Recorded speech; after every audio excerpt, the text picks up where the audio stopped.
Hello everyone and welcome back to the channel, and we have with us again our good friend Ruba the Heart-Mender, who you may know from her YouTube channel or from her Instagram. Welcome back, Ruba. How are you today? I am very well, trying to keep cool. Yeah, strange It's weather pretty that we're hot here. having. Yeah, Yes, very humid here as well. Very weird absolutely. summer humidity. We had a storm last night, but it didn't clear the air. It's one of those bad storms that doesn't do what you want it to. So, Yes. uh, yeah, but there's a funny old energy in the air as well right now, and I think that's connected. And I know that you wanted very much to talk about Ascension today, and I want to just dive straight in because I'm really curious to know, because I know what I think it is, but I'm curious to know what you define Ascension as. What is it to you? Okay. So, as somebody who grew up in a in a in a very religious space, very culturally religious space, and I only learned the difference after I started my ascension. And I do this on between parentheses because until now I do not have the correct Arabic word for it, and I'm in the search for it. At least the word that makes sense to me, that clicks to my experience. But the Holy Book, the opening of the Holy Book, it is called the opening, and it is a prayer, and it is a prayer to the Lord to guide us onto the narrow, straight, not the narrow, into the straight, correct, righteous, in a very literal form. If you take it into the dictionary, the narrow, and this is the practiced, the narrow path. And it goes, and oh Lord, guide us to the righteous path, to the correct path, the path of those that you have graced with light, with wisdom, those you have actually chosen and forgiven for the madness that it is around us. That is what ascension means to me. Mhm. Getting to that road, being on that road that my predecessors have taken, my ancestors have taken. Whether you want to take it from a biblical, Quranic, or little monotheistic, Judaic perspective, I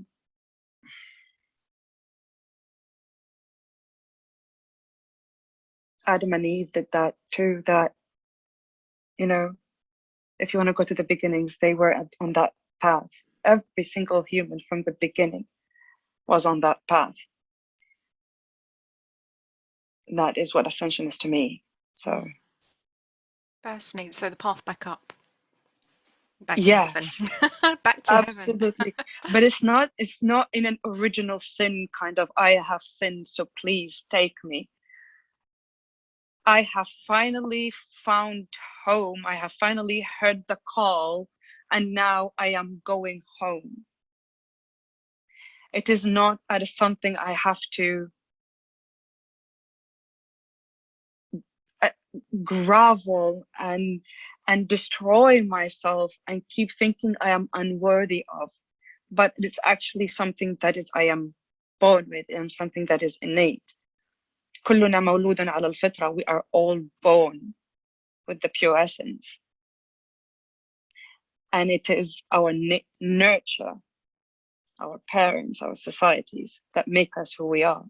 It is not God, and it is very plain out there. And people say this prophetic saying, yet they don't actually ponder. They don't sit and ponder upon the meaning of it. I asked you before this meeting. Do you have any verses? Do you have anything in your Christian upbringing that you just hear or you read and it just automatically clicks and automatically makes sense with the person that you innately are?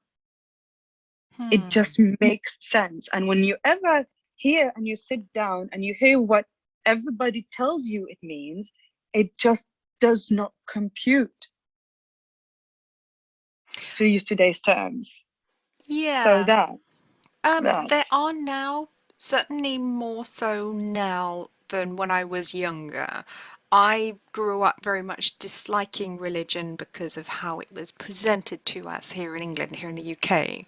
When you go to school, it's every morning you have an assembly, which is basically a church service by a different name. You have to say prayers, you have to sing hymns, there's probably some sort of Bible story that they're going to tell you, you know. And the way it was presented to us was, I found quite oppressive. A lot of it I found very confusing and petty, and I didn't like it at all. Hated it. Absolutely hated it. If you'd asked me when I was about 8 years old what religion I was, I would have told you I was an atheist. really, Yeah. I remember when they used to have these religious lectures in the middle of a school day, that they would gather all the girls in in the biggest room there, what they would usually call the school prayer room or the school mosque, whatever you want to call it. And then she would be sitting and telling and teaching us how to basically do certain things that she would teach us about our bodies in the religious context, and about purity and what purity means and all of those kind of stuff. And then sometimes there would be questions risen and then there would be answers given. And I'm telling you, at 7 and at 8 and at 9, and I would be sitting there, and I would be sitting on the, no, but that does not make sense. No, but that does not make sense. That does not feel all right. No, that doesn't feel all right. So I would ask, I would ask a question that would fluster everybody. And, and then my mom would be called. So I stopped asking questions, but it never stopped feeling wrong.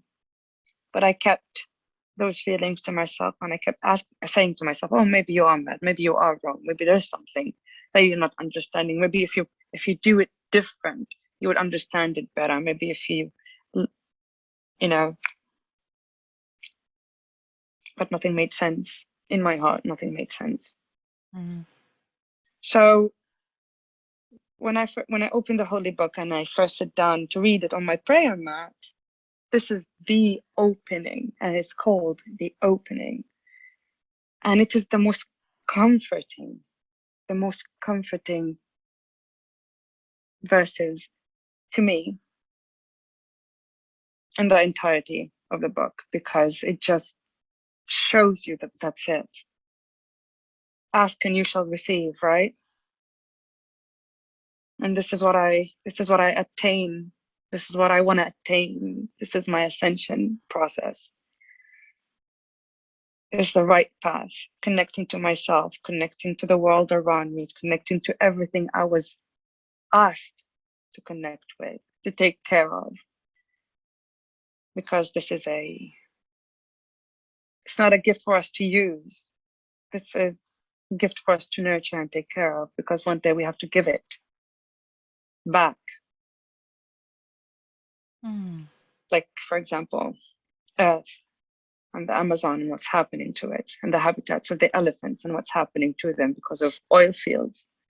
So, yeah, these are not ours to abuse. These are ours to take care of.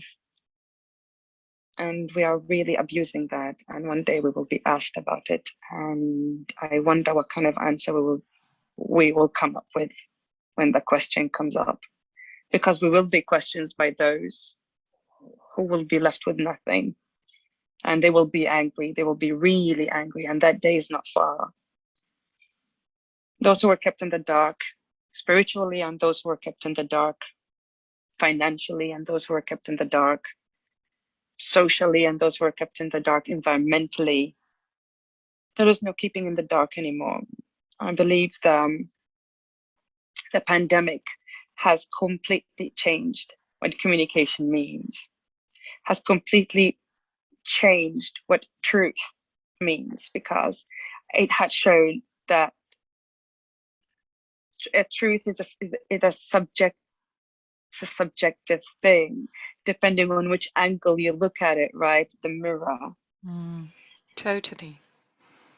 But now we get to see that the truth is actually a prism. And for us to be able to see a correct picture, we have to be looking throughout the entire prism of the issue and of the matter before you can actually convince people, more and more people. Unfortunately, until now, I don't believe enough understand the gravity.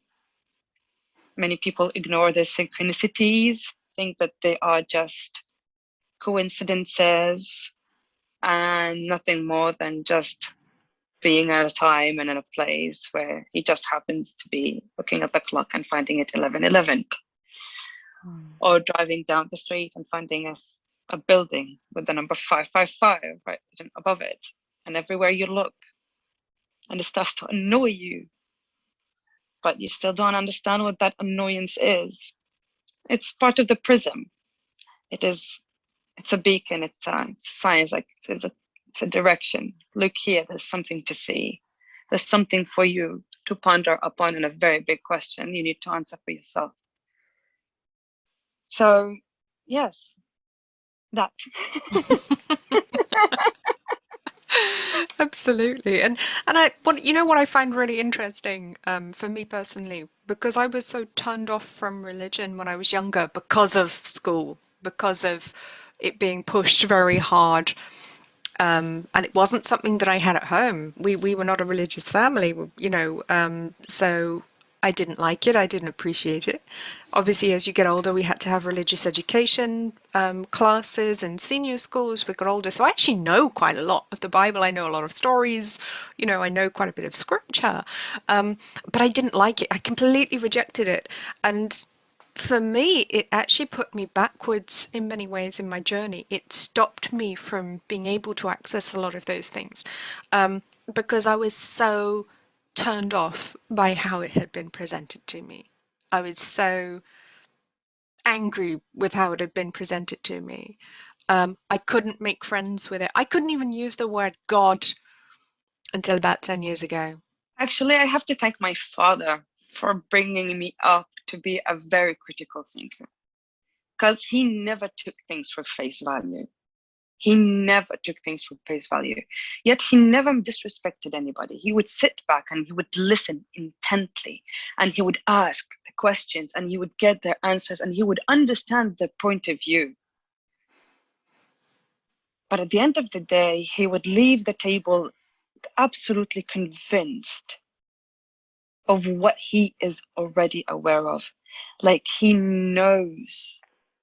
He does not judge. He takes everything, the complete picture, before he makes any decisions. And he never makes rash decisions. He thinks and he thinks and he thinks. And usually this is where things stopped, because with a lot of thought comes a lot of doubt. And sometimes the doubt gets so loud that it drains out the entire original core picture or core question. But that point, I never took things for face value. When they did not make sense, I asked the questions. And when they did not answer me, I'm clever enough, and I was able to find ways for myself, for them to make sense for myself. Otherwise, I would have literally have gone insane a very long time ago. And they did make sense, because I did find the answers in the books, and they did make sense in my heart, and it did make sense in my conscience. So yeah, that it's they were never able to take out the beauty of it. I think I was lucky that way because I was brought up to be that kind of thinker. That is fortunate for sure, because you see a lot of youth, a lot of the millennials, the Zoomers, they're very turned off by religion, because Mm-hmm. some of it feels so backward. It hasn't kept up with the times. They don't see how it relates to them. It may literally be a turn off. They may find it too restrictive, and there's a very nihilistic energy that comes through, from those younger generations. You know, the people a little bit younger than us, maybe. Um, and I think because of that, some of them have literally gone the pagan route, which is the one I went first because it's far more appealing. You know, and there's a lot of souls going through at the moment, I believe, who we have pagan past lives as well, and so there's a lot of remembering going on there too. But for me, what I wasn't expecting was to go full circle, to go pagan, sort of new age, and then back to all the other scriptures as well, and realize how interconnected they were. Like you said, it's like, you know, different lights coming off a prism. It's just the different shades of colours all coming off, isn't it? But these Think of younger... them. Go on. Sorry, keep going. I'm sorry, I interrupted. The No, younger no. generation, yes. Yeah, but they're so nihilistic, and I think a lot of the time that's why they don't see the synchronicity, and a lot of them do call themselves atheist and think they're kind of above or beyond religion or beliefs because they think it has to look a certain way, and maybe they can't think outside the box to see that actually it's a bit bigger and more vast than that, and they don't. And this is what we were talking about, you know, before we came on the video, was the synchronicity in the world, the numbers everywhere, and a lot of like conspiratorial minded people see the numbers, but the problem is a lot of them just immediately assume, oh, it's satanic. Oh, it's satanic. Oh, there's 33, it's satanic. And full disclosure, Ruba and I actually know each other, from a numerology course that we did together. So, you know, we have a lot to say when it comes to numbers. So I think there's a lot more to it, particularly with the number 33 for me, which is a number that's in my chart. I can't remember. Is it in your chart as well, Ruba? I can't remember. I know you had 22 No, quite it's strongly. 22. It's 22s and 11s for Mm, me. yeah. Yes. And 33 is one of mine, and it's very much maligned in some of the sort of conspiracy, truther movement who don't fully understand it. Oh, 33 is the I Christ cannot even begin consciousness. to go there because It's I the don't Christ know anything. consciousness. And I that's the do thing. not understand it. The Yeah. conspiracy, I just, again, it does not make sense. Mm, And when I say sense, I do not mean by thought. It does not feel. I do not sense it. This is what does not make sense means to me, yeah. again. Mhm. So it does not make sense as it does not sit correct, any of them theories. So they were automatically eliminated as a source of the maddening synchronicities that I was seeing throughout the period of 9 months before my actual um, spiritual journey going to Peru. So um, the number 11 for me literally was the only number that I was seeing from November of 2019, November 27th, and I remember the date. It's a curse. I remember dates and places. Anyways, November 27th, I was sitting and I was watching, I don't know, one of them adult cartoons that are on Netflix, and I was just watching them, and every single episode I would play was 11 minutes and 11 seconds, 11 minutes and 11 seconds, 11 minutes and 11 seconds. And then I would go to the kitchen and it's 11 o'clock and 11 minutes. I'm like, okay. And then I would sleep, and then I would wake up, and then I would wake up, and I was like, still 11:11. And then I would realize that the clock on the wall had stopped at 11:11. At the point, I actually thought that I was going crazy. I started screaming in the house, what the heck's happening? And then that's it. That was the beginning for me. When I actually asked that question, what the heck is happening? That I had to ask that question because whys never get you any answers. I'm crazy never gets you any answers. The minute you start to ask the question, what the heck is happening, is when answers start to come. I learned in university and throughout my masters, you ask the 5 questions: what, who, when, where, and how. And you never ask why, because why never gives you answers. 5 Ws, 5 Ws. Stick to those. That's And interesting. that's it. That is interesting, because that is something I often have to say to clients in readings, and they'll say something like, why did this happen to me? Why did that happen to me? Why did this person leave me? And I always have to say there's never a good answer to why. Sometimes it's just stuff happens.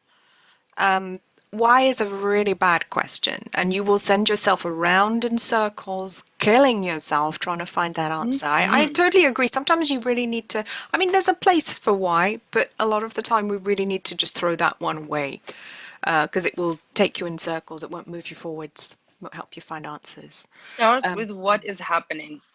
Yeah, absolutely. And this is the thing, as you know, a lot of us are ascending, as I see it, you know, we are evolving as a species. We are on that path back to heaven or to source, or whatever people want to call it, depending on their particular personal beliefs. It's essentially the same thing. But we are ascending, and we do start to notice the synchronicities on that journey. We start to notice that actually maybe this isn't a coincidence. We ask that question, why do I keep seeing, you know, for a lot of people it is sequences of numbers, particularly 1111, which is an angel number in particular, and 11 is of course the number of wisdom. It's a higher wisdom number. It's you know, it's information coming through. And yes, of course, there will be people who use numbers and numerology for nefarious purposes, and you know, but I just kind of want to give 33 a break. Yeah, people say that the Masons use it. Okay, maybe they do, but that doesn't make the number bad. It's just a number. 33 is actually the Christ consciousness. You know, if you're going to use it and invert the meaning, yes, you're going to get the Antichrist, but that doesn't mean that the number's bad. The number's I the do have Christ lots of consciousness. threes in my chart, if that's what you mean. I have lots of threes, but not the 33. Yes, I do have lots of threes, especially when we did the Athanol. The Athanol? the ethanol. Yeah, Yes. the Alchemist's Pot. That was a fun one. That's a fun one. Look it up if you don't know what it is. That's a good one. So, and if you actually open any religious text, whether it is ancient religions or monotheistic religions, you will, or even modern religions, or even if you want to call them whatever you want to call them, the Masons or whatever, numbers are an extremely strong part of the doctrine for a reason. Like, I know growing up there were these extremely incredible scholars, actually mathematicians, who tried to understand the fascination, because the numerology in the Quran itself is just, it's beyond incredible. The numbers and the synchronicities of those numbers and the repetitions of the numbers and the amount of specific words are written. Every single thing has been counted, but nobody understands what is the reason for these numbers to be there. Let's think of ourselves as a species, let's say as a human being. And I will use again words of I grew up with, which is gamer words, right? This is an assimilation. We are living in a game. We are characters in this game, correct? So automatically you are telling me that there are rules to this game. So you have automatically disqualified the whole idea of that we are just put on this rock hurling through space, because I've been hearing that term a lot, and especially in the spiritual community. Let it go. You're just on a rock hurling through space. I'm like, no, this is not the case. We're not just a rock hurling through space. Our location in the solar system is ideal. It's calculated to the millimeter. Otherwise, we will be incinerated or freeze to death. Random? No. There is no such thing. Again, in the Holy Scripture, in the Holy Book, it is written in detail, the embryonic development. And in the monthly cycles, it is written in there, and it has been translated, and medicine uses this calculations today. It has been written 1500 years ago. There are numbers for a reason. Someone actually discovered that code. I was like, oh, maybe I should actually look at a uterus and see what the heck is happening. And boom, lo and behold, there it is. Someone cracked a code. A code. There are cheat codes for games. If you believe that this is an assimilation and this is just randomness, or this is just whatever this is, it has a cheat code and you've been given it. And those numbers that you're looking at is the direction in which those cheat codes are. This is where you need to be looking. What does it mean? This is where I need to be looking. You had a thought at that moment. There's a thought that had popped into your head. The minute you finished that thought, you looked at the clock, it was 5:55. What the heck does that mean? Oh, does it feel good in my heart? Maybe I should take action on that. Maybe this is a lucrative opportunity. Maybe that person I was thinking of is a good chance for me. Take action now. Change is happening now. I looked at the clock, I found it 11:11. If you're scared, don't be scared. Lord is with you. Your guardian angels are with you. It's a comforting message. How do I know the meanings of those messages? Sit down and ask the question, what does it mean? And as I said before, stop talking, put this on pause, and your heart literally, those flutters, those aches, those whatever, and the tiny, teeny little voice will tell you what it means. It is literally that simple. It is not hocus pocus. It is not put a potion on it and shake it and put it in the sun with a goblin's blood. No, you know what I mean? It is literally you and yourself sitting down. That simple, yet it is the most terrifying thing you can ask anybody to do. Because I don't believe they know the magnitude of what they can find in there. All they believe that they can't find in there is monsters, ugly aliens, green goblins, bloodsuckers, or whatever you want to call them, because this is what they have been told about themselves, and this is what everything around them has projected onto them. Oh, this is crazy, or this is random, or this is just a coincidence. And go on and ignore the message, because if you do not listen, guess what? That portal will literally pass you and it will go to the next person. That's why we keep saying don't let opportunity pass you. It's not monetary opportunity. It is life changing, life altering, life modeling, human building, incredible wealth creating from inside to the outside, life, globally life changing, not to just to yourself, to every single person that comes into contact with you. You're not random. You're not just a zero and a number amongst 7.89 billion now. We are about almost 8 billion humans on this rock that's hurling through space. There is absolutely nothing random. And if you are going to look at it from a religious perspective, we have been given this rock or this planet and everything in it as a safekeep because we can. And we became responsible because we have responsibility. We have the ability to respond to this, the magnitude of this safeguard or safekeep, because it's perpetual. Everything in this world, everything in physics, everything in nature is cyclical. Everything goes around in circles. The earth goes around the sun in circles. The sun goes in the Milky Way in a circle. The Milky Way goes in the cosmos around other things that we don't know yet, also in circles. There's a yearly circle. You have spring, summer, fall, winter, spring, summer, fall. It's a cycle. It's a circle. And you are part of it. Everything that gets, you become part of it. Learn to hear the signals. Because with the minute that the signals get interrupted, our life goes completely out of whack. Our bodies goes out of sync. I don't feel good. I feel depressed. I feel anxious. And by the way, I am not in any way, shape, or form saying that depression and anxiety do not exist. No, I'm a living proof. I'm a living, breathing, anxious person. I have chronic anxiety disorder.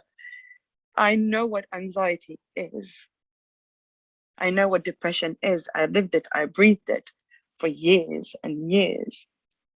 And I want to say I am not a mental health professional and I'm not a doctor.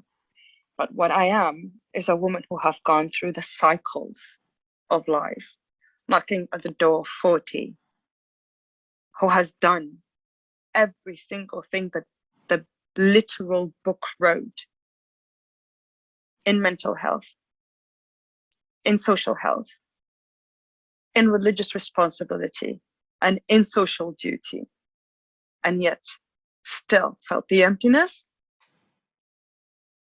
the burden of being a woman in this world and being told that I am loved and protected by God,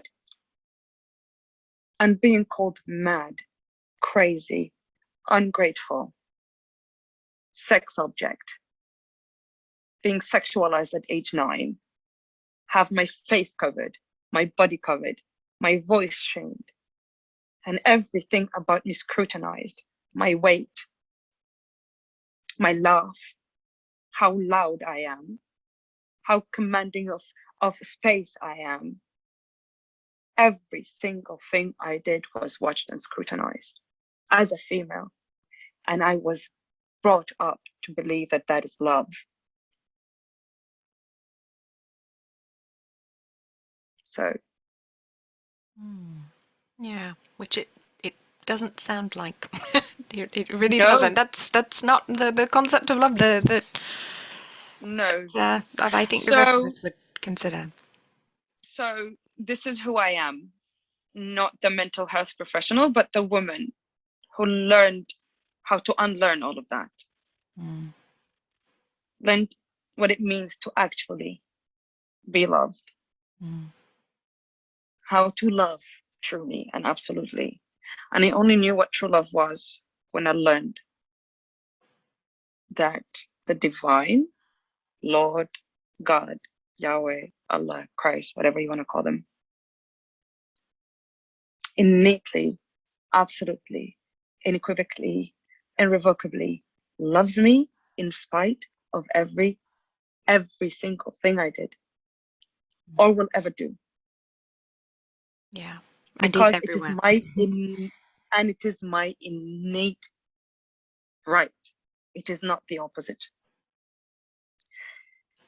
And this is when I got off the antidepressants and anti-anxieties and learned that there are other ways that I was taught already, part of my faith, that I can use to advance myself, heal myself, not having to be a pill popper, to medicate myself to fit in a society that does not make sense, and that I innately knew it, yet I tried to oppress that because, this is what we've been taught.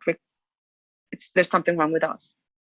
Absolutely. And isn't that one of the biggest messages, one of the biggest things that I think all of us have to unlearn, that there's something wrong with me?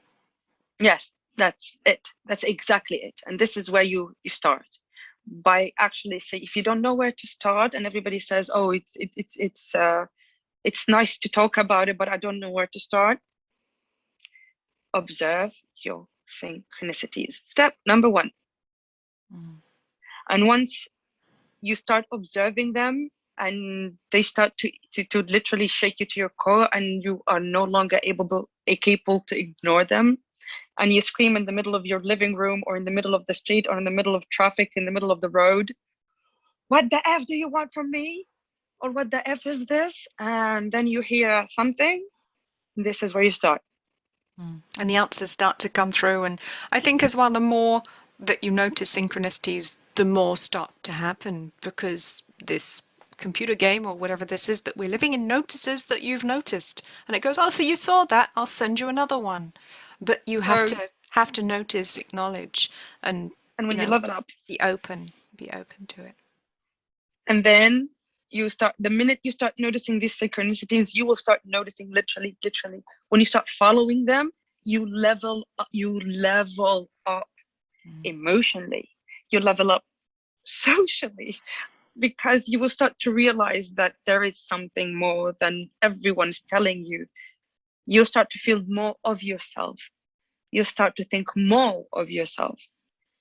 You start to realize the weight of yourself. That soul crushing feeling, literally, because you've been crushing your soul. This does not come out of nowhere. When it starts to ease up, guess what happens? Pain eases. It does not disappear. It's not a magical pill. You pop a pill, you're completely out of consciousness. You're numb. You're like that. You're a walking zombie. And those who tell you you're not an emotionally dead person when you're walking on these meds, especially if you've been on them for as long as I have, or as long as those who've been chronically mentally, ill, it is such a relief.